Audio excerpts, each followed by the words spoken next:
Hello again, gamers and gamettes, and welcome to another episode of Not So Hardcore Gaming. Before we get to today's episode, I wanted to give you a couple little updates. I've mentioned for a bit about catching up all my previous episodes and editing them so they will fit on YouTube. And as of last night, I was able to finish editing everything together. I had to go and re-download the audio for it because I had problems with my storage. I had to do that, edit it back together, and then get it ready to be posted. And so after today's episode, I will be editing this episode as well, and then I will post everything remaining on to YouTube so that if you ever do want to listen to YouTube, every episode will be available on there.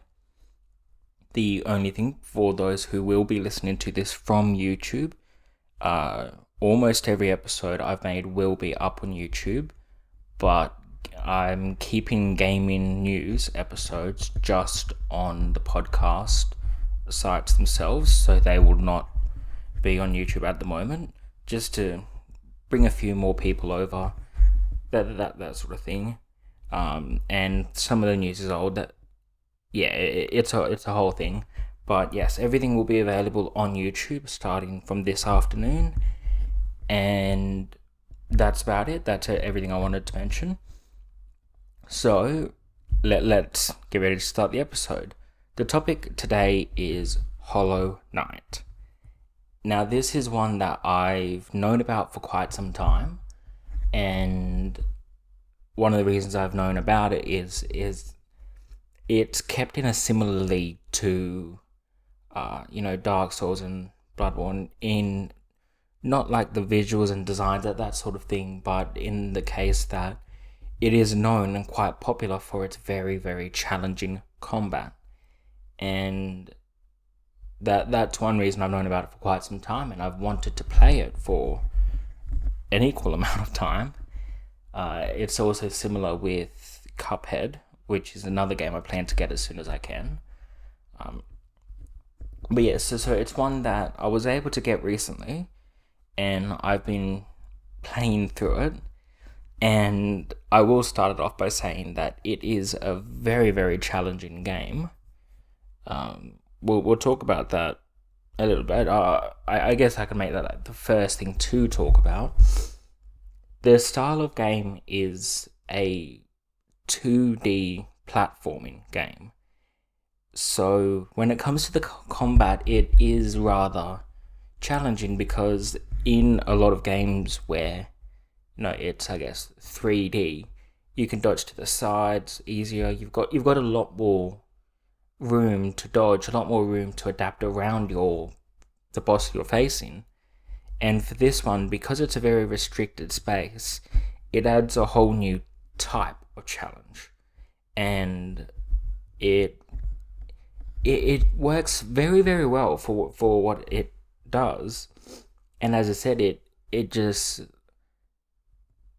has the same difficulty level, but it is in a whole nother league because it's only in 2 dimensions. And it is very fun to try and adapt around it. I will be honest, I haven't been able to fully finish the game yet because it is so challenging. And I've mentioned this on the podcast so many times. I love gaming, but I'm not the greatest at it. So when it comes to really difficult games, it can take me a long while before I can get through them. And for something like Bloodborne, that took me a while to go through it to begin with. But when it comes to Hollow Knight, it's taken a lot longer. I have been playing a few other games around it as well, but when it comes to the game itself, I would consider it in quite a few ways to be a little bit more difficult when you come to the boss battles, at least. And as I said, that's simply because there's a whole different gameplay aspect to it, being just 2D and having to dodge very large attacks. You have to be pretty flawless with it, and that's just not something I'm good at. So as I said, for this game, it is a whole new level of challenge. So for those who like to go and play difficult games because you enjoy the challenge, this is a really good one for that. It's been out for a couple of years now, but I've only been able to get it recently and have a great appreciation for it, for the difficulty. It's one thing I always like to see in games is, they can work the game around that difficulty aspect, and it can make the game much better for it. So that's the difficulty. That's to start off. And I've started this episode differently. I usually will always start with visuals and audio, but why not do something new? So let's move on now. Next up, we'll talk visuals and audio. Now, to start off, we'll start with visuals. The environment you're in is the first thing you will always notice. Again, because it's a platformer, there's only so much you can see, but the designs change quite drastically. You'll have one where it's rocky sort of area, and you go to a next and everything's green and there's a lot of plant life around everywhere. And then you'll go to another area where everything is built out of stone. And so you get a good feel for all different styles of landscapes. And that variation is very strong. Like there are very big differences between each area. Sometimes it's a little bit more of a subtle change, but when you look at them right next to each other, it's really quite interesting to see just how different it is. And that's just for the area you're in. Next, you will have your enemies. And there are a lot of different types of enemies.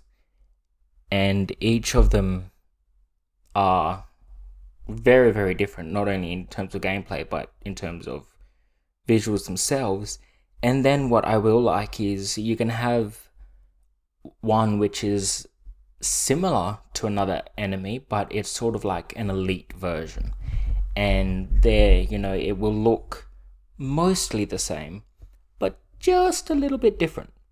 And I think that's always a good thing to see, because you get a sense of familiarity, but you notice a little bit different and you think, oh dear Lord, what am I in for here? I would have that often. Like, I will see one and it's one I recognize just a little bit, and then I think, okay, this is different. How screwed am I? Because this is a game you will die a lot. So that's always the feel I would get when you come to it is, uh-oh, basically. And that's a fun thing for a game such as this, because it works with the ambiance. You have things which just don't look right, and it looks alien. And that's a really good thing for these is, they're completely different from each other, and you don't know what threat they will pose to begin with. And then, of course, you've got the bosses. Now, as I said, because I haven't finished the game, I haven't seen every single boss there is to see. But for the bosses I have seen, there is a very wide variation. You've got some which look similar to your own character, and that is one thing I haven't mentioned. Your own character is, very, very small, and kind of cute, right? So it's just this little,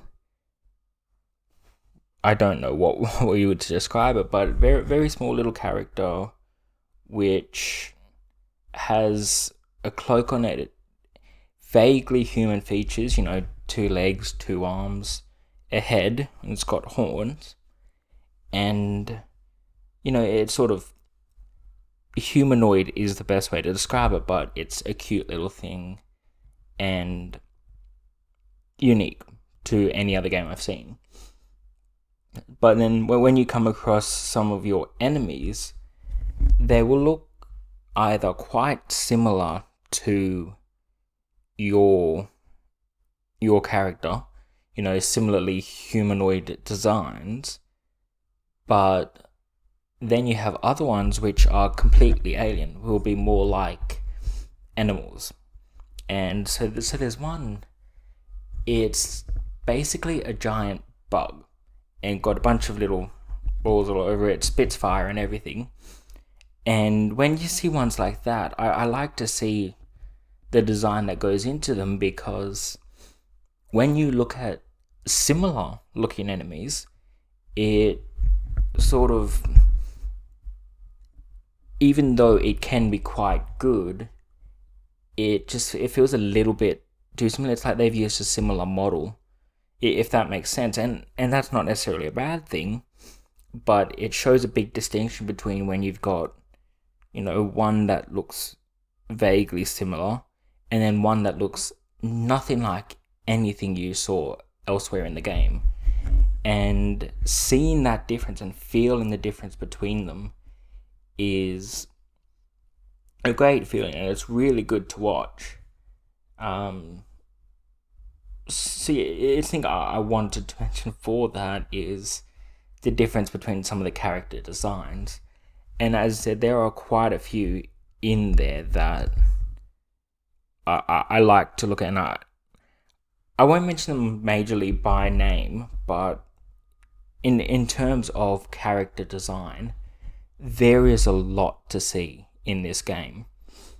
The bosses, there are quite a lot of bosses throughout it, but even just normal enemies, there are so many, and each of them are designed quite beautifully, and it's animated, I believe, to an extent, animated / CGI, and the designs are cartoonish, as they should be for the style of game, but at the same time, it's got a really good amount of detail to it.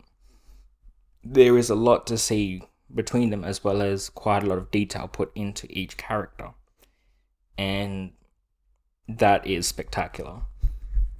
So in terms of the visuals, as I said, it's a bit cartoony, but it works for the style of game it is. And visually, it is unlike any other game I've seen. So very unique and very well done. When it comes to audio, now there is ambient music throughout it, although I will say I've never really been a major one to notice music throughout the games as much. Sometimes I won't think about it enough. So for this one, it's not something I can comment heavily on when it comes to the music side of things, because, as I said, it's just not something I always pick up as much as other parts of the audio. But I have picked it up enough to notice it does at least set a tone for the area in. It's not this big, grandiose, loud music. It has been subtle, and I think that's one of the reasons I wasn't as keenly aware of it, is it was fairly subtle for the bits I did hear. And it set enough of the tone that it sort of slipped into my subconscious, if that makes sense. So it's sort of, I noticed it, but not actively. So, yeah, it's, as I said, that's a tough one to describe exactly, but I think it did its job quite well. When it comes to the enemies, the noises they make, those are very heavily worked on. There are a lot of enemies, and each of them is unique. Some of them don't make much noise, but others will make quite a lot of noise. Some are really loud, and each of them sounds unique just enough to, as I said, similarly with the character design itself, it changes enough that you notice a difference, but, it's not a massive difference, because for ones like this, if it is a really big difference, it just doesn't hit as well. So for these, again, it was quite similar. In terms of audio, had enough uniqueness without being too much. So it did it quite well for that. Your own character will make noises as you unlock new weapons, new ways to get around. Like, you can unlock a cape which lets you dash forward, that sort of thing, and that makes noise itself. Some of them will have voices, like people who will make noises without actually, talking. And so it's one thing I also appreciate for a lot of these games. They don't talk, but you get a feel for their voice itself, and it can add character to it. And this game has quite a bit of that. Whether it's battle noises or sort of conversation, and that worked very well for the game as well. So when it comes to visuals and audio, both of them, I think, were done perfectly for the game that it is. It's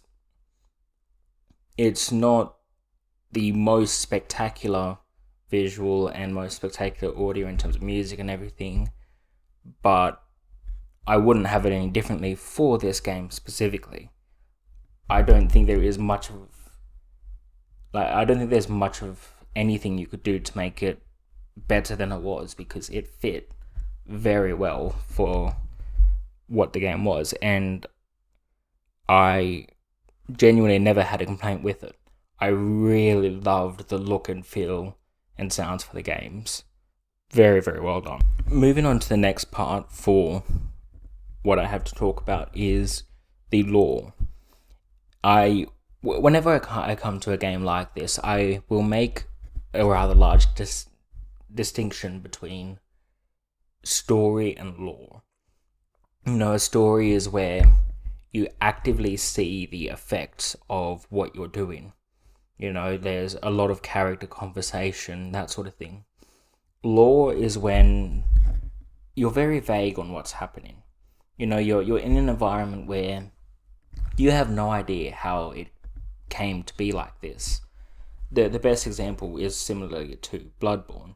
You don't get story feel for it, and you have to discover why things are the way they are, and you see some things change, but in a subtle way. And this has been quite similar for me. You find little interactions throughout it, like similarly to Tombstones, that sort of thing, and you get a few little passages which will speak about the past, the people who were there before you, that sort of thing. So it's not a story-based game, it's a lore-based game.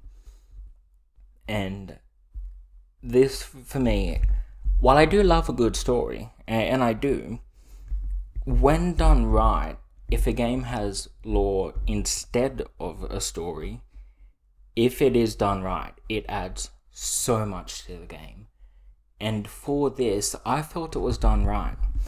For what I've seen so far, I know little about what's going on, but just enough to show you what it is you are doing in the game, what your character's goal is.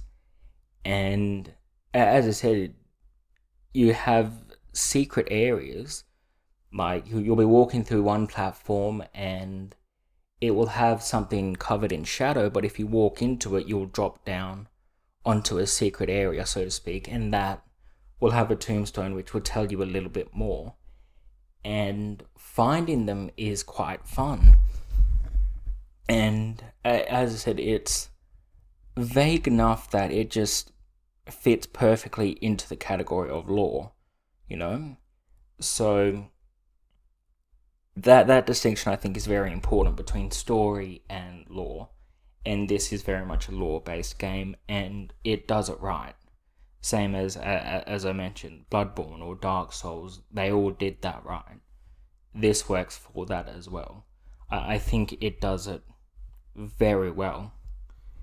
There's not a hell of a lot else to say on it. I would just like to make that distinction, and I like to recognize that it was done quite well. So we'll move on next. We've already really talked about character designs, and because this is a podcast format, and I'm not the best with editing yet. I won't be able to actively show all the character designs, although hopefully I can start doing that in the future once I'm more familiar with things.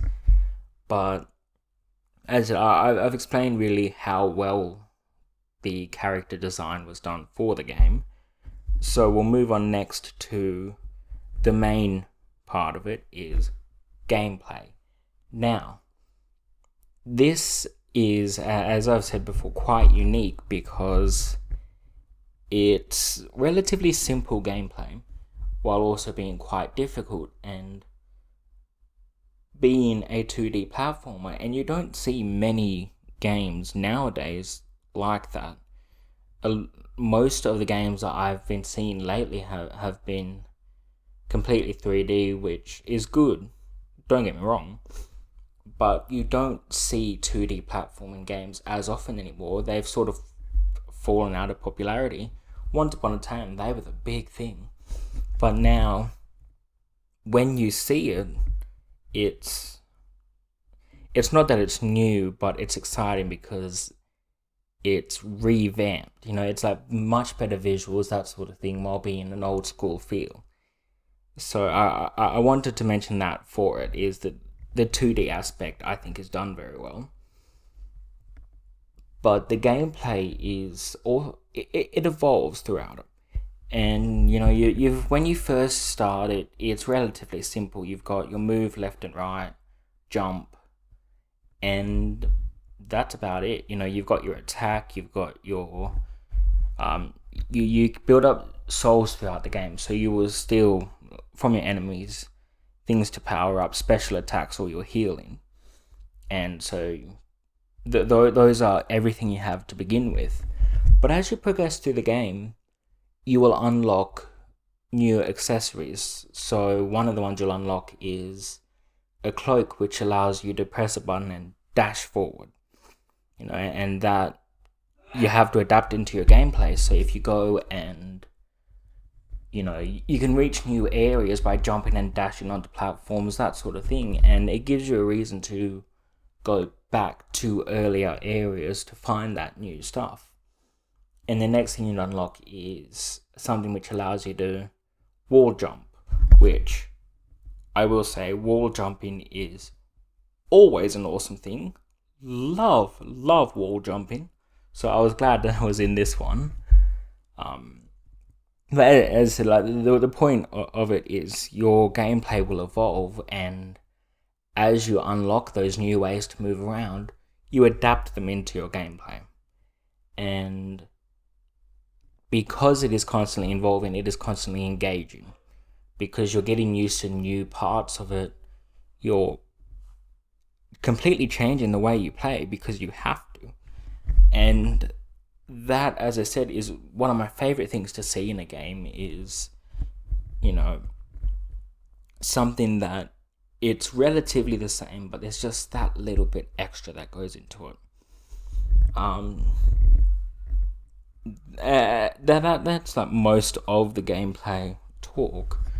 As I said, I have been very impressed playing through it with the fact that it was very easy for me to pick up, but I have found it to be one of the most challenging games I've done.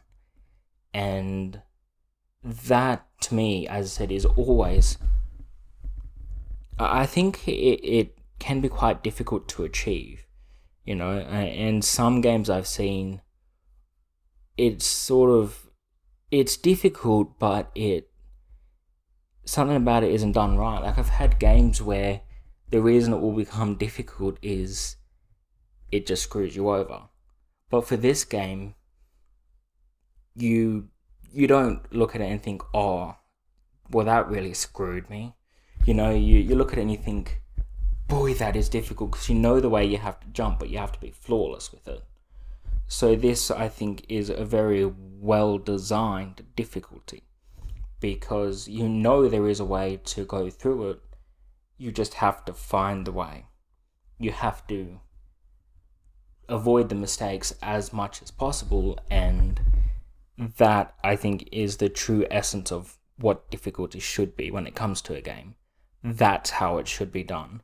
And this, for me, has done it brilliantly. I have really, really enjoyed it so far. Don't get me wrong, I've had a couple times where I've started swearing at it. I think everybody does that. But in the end, I appreciate it for what it's good at.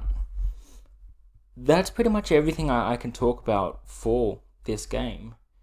Hollow Knight has been an experience unlike any other for me. It's, I think, designed very well in every category I can talk about. I genuinely have had no criticisms that I've come across for the game. And usually I'll have one or two minor things to talk about. But for this, I can't think of anything in particular that I can complain about. The only thing I've noticed was, with you dying a lot, sometimes you're hearing the same noises from the enemies constantly. And that is the only thing I've had which bothered me a little bit against one enemy, where she's just grunting as she runs it. I had to switch the sound off. Apart from that, nothing. So, as I said, this has been a wonderful game for me to play through so far, despite many, many deaths, much frustration. There has also been a lot of appreciation. And that's everything. Thank you for joining me today. Always happy to be here, and I'll definitely see you next week. And yeah, thank you again. If you want to check out my YouTube channel, it's Not So Hardcore Gaming. Easy to find, as with anything else. All the episodes will be up within the next hour or two. And from here on out, weekly, the episode will also be uploaded to YouTube. Thank you once again for joining me. I know that's the fourth time I said that, but and I hope you have a good one. See ya.